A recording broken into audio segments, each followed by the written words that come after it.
पंचकुला में एक ही परिवार के 7 लोगों ने अचानक जहर खाकर आत्महत्या क्यों कर ली?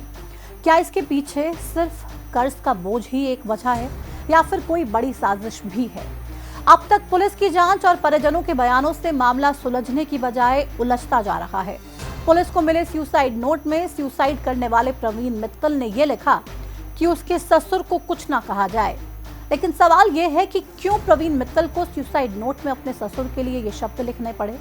क्या प्रवीण मित्तल पहले से ही ये जानते थे कि अगर उन्होंने सुसाइड किया तो उसका शक सीधे उनके ससुर पर जाएगा? कहीं प्रवीण मित्तल का उनके ससुर के साथ कुछ बड़ा विवाद तो नहीं चल रहा था? आज की इस वीडियो में पंचकुला में हुए दिल्ली के बुराड़ी जैसे खौफनाक कांड की पूरी इनसाइड स्टोरी आपको बताएंगे। साथ ही समझाएंगे कि जब इंसान का बुरा वक्त शुरू होता है तो कैसे उसके अपने उसको छोड़ के चले जाते हैं और फिर अंजाम मौत होता है। 26 मई की शाम को एक परिवार पंचकुला के सेक्टर 5 में बागेश्वर धाम के बाबा धीरेन्द्र शास्त्री की कथा में गया। इस परिवार में 7 लोग शामिल थे। कथा सुनने के बाद जब परिवार रात को वापस लौटा तो पूरे परिवार ने गाड़ी में ही जहर खा लिया। ये गाड़ी शाम करीब 6:45 बजे से पंचकुला के ही सेक्टर 27 में एक घर के बाहर खड़ी थी और पूरा परिवार गाड़ी के दरवाजे और शीशे बंद कर अंदर तड़प रहा था। कुछ ही देर में सभी बेसुध हो गए। इसी बीच जिस घर के बाहर ये गाड़ी खड़ी थी उसका मकान मालिक रात के करीब 11 बजे गाड़ी के पास पहुंचता है। जब वो गाड़ी के अंदर झांक कर देखता है तो उसे ऐसा भयानक मंजर दिखता है जिससे वो सहम उठता है। गाड़ी के अंदर 6 लोग बेसुध पड़े हुए थे और ड्राइविंग सीट पर बैठा एक शख्स तड़प रहा था। इसके बाद वो तुरंत ही कुछ और लोगों को आवाज देकर बुलाता है। बाद में गाड़ी का दरवाजा खोलकर सबसे पहले ड्राइविंग सीट पर बैठे उस शख्स को बाहर निकाला जाता है जो तड़प रहा था। उस शख्स को बाहर निकालने के बाद लोगों ने अपनी जिज्ञासा को शांत करने के लिए उससे उसका नाम और उसकी हालत की वजह पूछी। इस पर उस शख्स ने बताया कि उसका नाम प्रवीण मित्तल है और गाड़ी में उसका परिवार बैठा है। वही परिवार जिसमें प्रवीण मित्तल के माता पिता, प्रवीण की पत्नी रीना मित्तल, उनकी 11 साल की 2 बेटियां और एक 14 साल का बेटा हार्दिक था। प्रवीण मित्तल की हालत इतनी खराब थी कि वो बेतहाशा कांप रहा था और इसी कपकपाती आवाज में वो बताता है कि उनके सर पर कर्जा है और परिवार में कोई साथ नहीं दे रहा है, इसलिए उन्होंने जहर खा लिया। ये बात सुनते ही वहां मौजूद लोग तुरंत पुलिस और एम्बुलेंस को फोन करते हैं, जिसके कुछ मिनटों बाद पुलिस वहां पहुंच जाती है। लेकिन मौके पर मौजूद लोगों का कहना है कि एम्बुलेंस करीब 45 मिनट लेट पहुंची।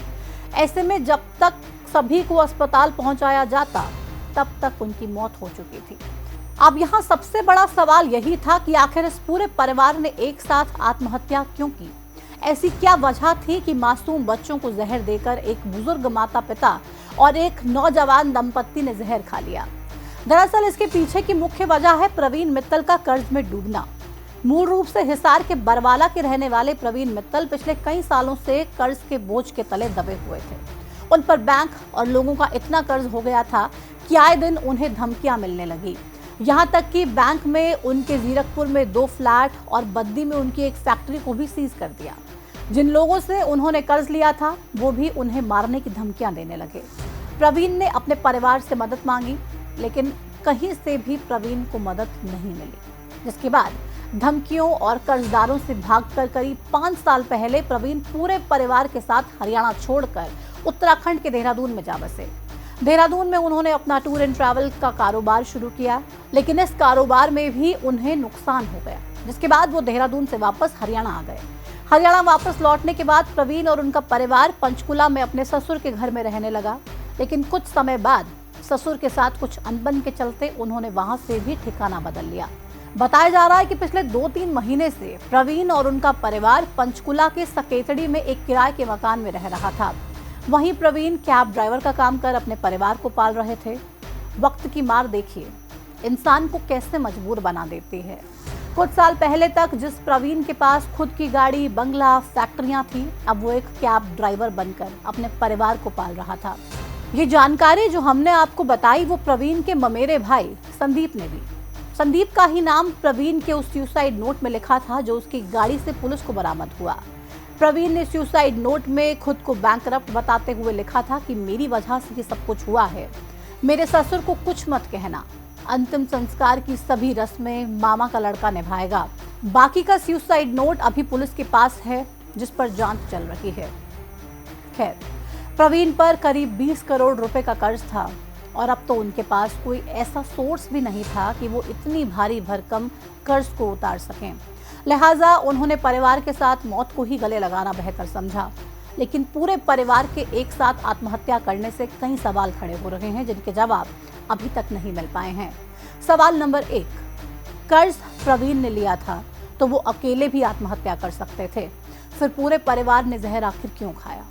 सवाल नंबर 2, कथा सुनने के बाद पूरा परिवार चाहता तो घर जाकर भी सुसाइड कर सकता था, लेकिन उन्होंने गाड़ी में ही जहर क्यों खा लिया? क्या घर पर उन्हें किसी का खतरा था? सवाल नंबर 3, प्रवीण ने अपने सुसाइड नोट में ससुर को कुछ न कहने के लिए आखिर क्यों कहा? क्या उन्हें मालूम था कि जांच की आंच उनके ससुर तक पहुंचेगी? सवाल नंबर 4, प्रवीण अपने ससुर के घर से वापस क्यों भागा? क्या दोनों के बीच किसी बात को लेकर अनबन चल रही थी? ये कई ऐसे सवाल हैं जिनके जवाब अब तलाशे जा रहे हैं, लेकिन इतना जरूर है कि मामले में अभी कई बड़े खुलासे होने बाकी हैं।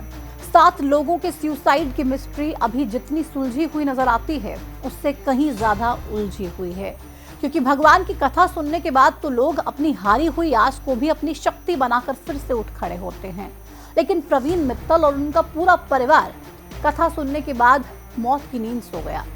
आपको क्या लगता है? क्या जो दिख रहा है वही सच है या फिर वजह कुछ और है? कमेंट सेक्शन में हमारे साथ इस चर्चा में शामिल होइए। फिलहाल इस वीडियो में इतना ही। मुझे दीजिए इजाजत। नमस्कार।